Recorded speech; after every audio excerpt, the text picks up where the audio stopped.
Good morning, everyone. Coach Green here from Healthy Homestead Living, and I'm back out in the barn this morning. Thought I would do a quick follow-up video from the one I did a couple days ago, where I talked about why I do my baby chicks in the fall. So if you're interested in more information about that, be sure to check out the last video. We did it, I think it was Friday or Saturday, just a couple days ago. And basically there I talk a lot about why I prefer to do my chicks in the fall instead of in the spring. And you can still find chicks at the hatcheries and various places online, stuff like that. So that's why we do our chicks in the fall, so check out that video. But today is just a follow-up. I had a couple questions on how I do my chicks and what my setup is and what recommendations I have. So I'm going to go over that real briefly this morning. Got the chickens in the barn here talking to you as well. I just threw out some grain for them. Anyway, so what I do, let me see if I can turn my camera around just a little bit here, and I'll show you. This is what I do. So essentially what this is just an old wooden shipping box that I came across, and it's just basically a wooden box, but it's a nice big one.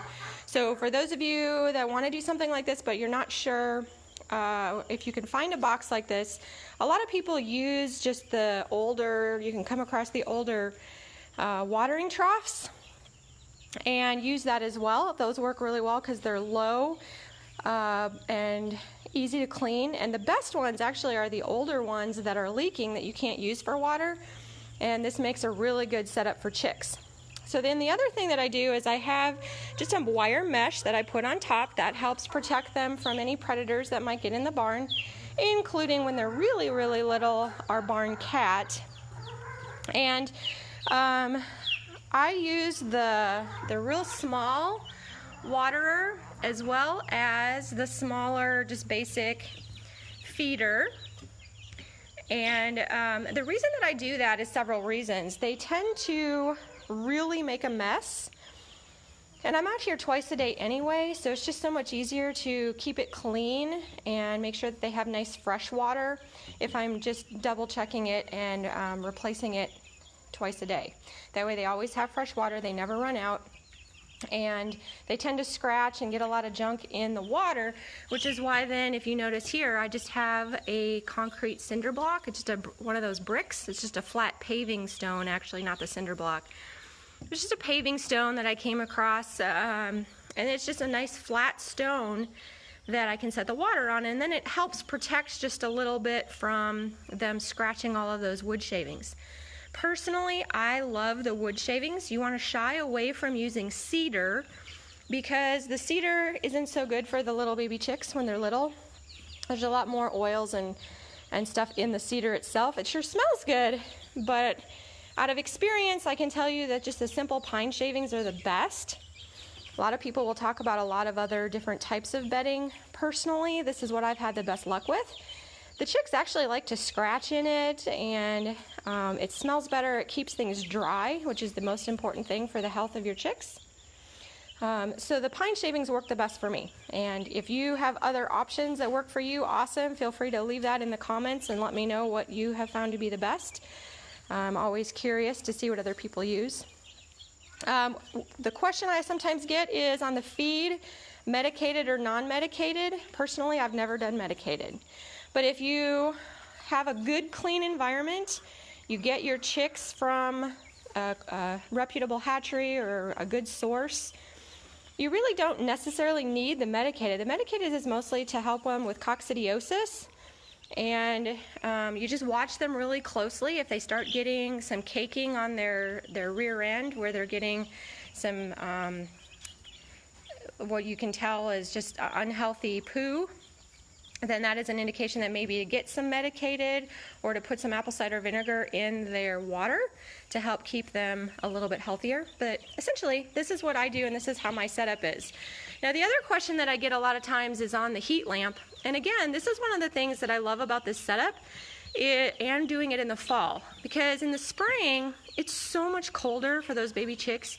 You've got cold, cold nights because it's spring. Somebody found something and they're chasing each other. I love that. So in the spring, it's a lot trickier on temperature control. In the fall, I mean, we're dealing with 80, 90-degree days. It's nice and warm here in the barn. So the heat lamp actually just becomes less of a necessity other than at night. And there's a lot of times that I actually turn this off during the day because we don't want to overheat the chicks. So, you know, you're having 80, 90-degree days like we have in the last couple days. I just turn the light off during the day, and it actually helps the chicks to be sturdier. When they're really, really first hatched is the most important. But you think about in the wild and in nature, if a mother chicken is raising her chicks, they're not sitting under her body the whole day. They are out wandering around even no matter what the weather is. They're out watching her peck at things. They're following her around the barnyard. They're looking for bugs and things like that, and then they go underneath her to warm up when needed. So that's what I like about a setup like this is it's a bigger area. They have a chance to, if they feel like they need to warm up, they'll go under the heat lamp. If they are overheated or if they want to go wander and eat, then they can get away from it, and that's why I have my food way over on the other side of the box. It encourages them then to wander to the other side of the box to be able to be away from that heat lamp, so that it encourages a healthier immune system, it encourages a better body regulation, and in my experience, it's been healthier chickens. I've been doing this for 20 years-ish, give or take, and knock on wood, I have never lost a chick due to the setup or to temperature or to health. It's always been where there was a problem with a predator or something like that. And that's why this setup I found works the best. I don't have to worry about predators, I don't have to worry about health, but it encourages the chicks to be nice and healthy and happy. Now, obviously, it's not going to be very long, especially with this many chicks, that they're going to outgrow this particular situation. They're already starting to get their feathers pretty nicely. These chicks are about 3 weeks old. And so as you can see, they're looking really good. I mean, they're healthy, they're active, and they're wandering around doing a lot of things, but they're also getting bigger and they start to jump up on their water and try and get out of the box. So then what I do is over here, this is my, you have to excuse the mess of the barn, we do have a regular homestead here. But I have this area right here. This used to be our goat stall. And it's just a small area that I put chicken wire in here. We don't have our goats anymore. We moved to a milk cow instead of the milk goats.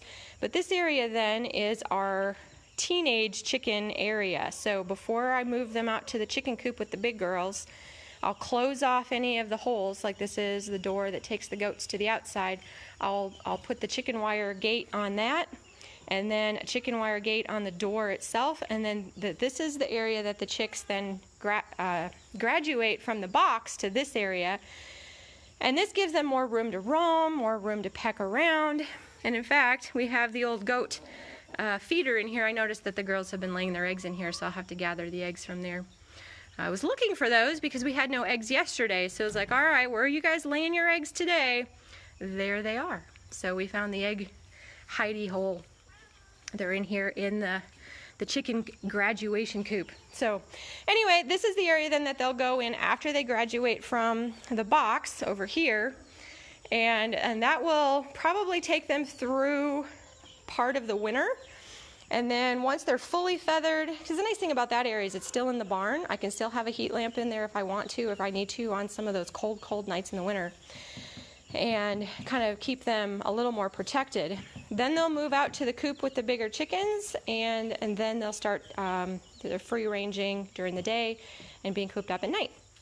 So anyway, just a couple tips on how we do our baby chick setup, and again, why I do it in the fall. Feel free to check out that video if you missed it, and feel free to comment below if you have any questions, or if you have anything that you want me to cover, or any topics that you would like me to do videos on in the future. Feel free to let me know. So thanks for joining me this morning. Have a wonderful day. It's a beautiful day in the Ozarks. We got some rain again last night, which is great for the pastures. Always nice to be able to keep that grass growing in the fall. and have lots of nice grass for the cows and the horses. So anyway, have a wonderful day, enjoy, and we'll see you on the next video. Happy homesteading.